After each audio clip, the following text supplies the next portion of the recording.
मित्रांनो, आज आपल्या शेजारी राष्ट्र नेपाळमध्ये एक अभूतपूर्व आंदोलन सुरू आहे.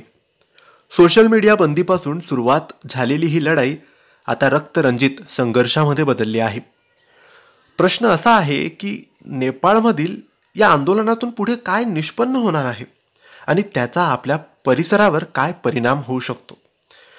मित्रांनो, तुम्हाला माहीत आहे का नेपाळमध्ये नेमकं सुरू काय आहे? 4 सप्टेंबर 2025 रोजी नेपाळ सरकारने अचानकच फेसबुक, व्हॉट्सॲप, इंस्टाग्राम, एक्स, ज्याला पूर्वी आपण ट्विटर असं म्हणायचो, आणि इतर सोशल मीडिया प्लॅटफॉर्मवर बंदी घातली. कारण म्हणून काय सांगितलं तर हे प्लॅटफॉर्म नेपाळमध्ये स्थानिक नोंदणी न करता चालवत आहेत, तसेच चुकीच्या माहितीचा प्रसार ते करत आहेत. पण ही कारणं ऐकून नेपाळमधली तरुण पिढी, विशेषतः जिला आपण जेन-झी म्हणतो, ते संतप्त झाले. कारण त्यांच्या दैनंदिन जीवनात, शिक्षणात, व्यवसायात आणि संवादात सोशल मीडियाचं प्रचंड जास्त महत्त्व आहे. आता ही आंदोलनाची सुरुवात नेमकी कुठून झाली?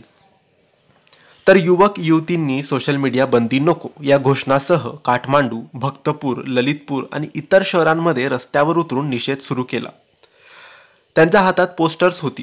भ्रष्टाचार थांबवा, सोशल मीडिया नाही, आवाज दाबू नका, अशा घोषणा नेपाळमध्ये गुंजत होत्या. सुरुवातीला हे आंदोलन अगदी शांततेत सुरू होतं, पण काही तासातच वातावरण तंग झालं. पोलीस आणि आंदोलनकर्त्यांमध्ये धुमश्चक्री सुरू झाली. पोलिसांनी लाठीचार्ज, टिअर गॅस, पाण्याचे फवारे आणि रबर बुलेट्स वापरले. आंदोलनकर्त्यांनीही प्रत्युत्तर दिलं. या संघर्षात किमान 19 तरुणांचा मृत्यू झाला आणि शेकडो जण जखमी झाले आहेत. नेपाळच्या इतिहासात एवढ्या मोठ्या प्रमाणावर युवक आंदोलन रक्तरंजित होणं ही पहिलीच वेळ आहे. वाढत्या टीकेच्या आणि लोकांच्या संतापाच्या दबावाखाली नेपाळ सरकार सोशल मीडिया बंदी मागे घ्यावी लागली. नेपाळचे संचारमंत्री यांनी या संदर्भात जाहीर निर्णय घेतला. एवढंच नाही तर गृहमंत्री, जे नेपाळचे गृहमंत्री आहेत, रमेश लेखक, यांनी नैतिक जबाबदारी स्वीकारून आपल्या पदाचा राजीनामा सुद्धा दिला. काठमांडू, भक्तपूर, ललितपूर या भागांमध्ये अजूनही कर्फ्यू आहे. सैन्य दल तैनात आहेत. रस्त्यावर शांती आहे, पण वातावरण अजूनही भयभीत आहे. तरुणाचा विश्वास सरकारवरून डळमळीत झालेला दिसतोय. मित्रांनो, नेपाळमधील हे आंदोलन केवळ सोशल मीडिया पुरता नाही. यामागे खोलवर असलेली समस्या नक्कीच आहे. ती म्हणजे भ्रष्टाचार, बेरोजगारी आणि सरकारविषयी वाढता अविश्वास. जेन-झी नावाची तरुण पिढी आता फक्त ऑनलाईनच नव्हे तर प्रत्यक्ष मैदानात उतरली आहे. हे आंदोलन नेपाळच्या राजकारणाला नवं वळण देऊ शकतं.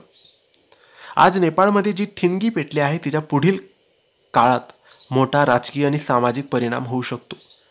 शेजारी देश म्हणून आपल्यालाही या घटना काळजीपूर्वक पाहाव्या लागतील. कारण लोकशाहीत आवाज दाबला गेला तर त्याचा स्फोट अधिक मोठा होतो, आणि नेपाळमध्ये तोच स्फोट सध्या आपण पाहत आहोत. मित्रांनो, या नेपाळ आंदोलनाबद्दल तुमचं मत काय आहे? तुम्हाला वाटतं का की सोशल मीडिया बंदी हा योग्य निर्णय होता का? तुमचं मत आम्हाला कमेंट्समध्ये नक्की सांगा. व्हिडिओ माहितीपूर्ण वाटला असेल तर लाईक करा, शेअर करा, आणि अशा काही अपडेट्ससाठी चॅनलला सबस्क्राईब नक्की करून घ्या. धन्यवाद.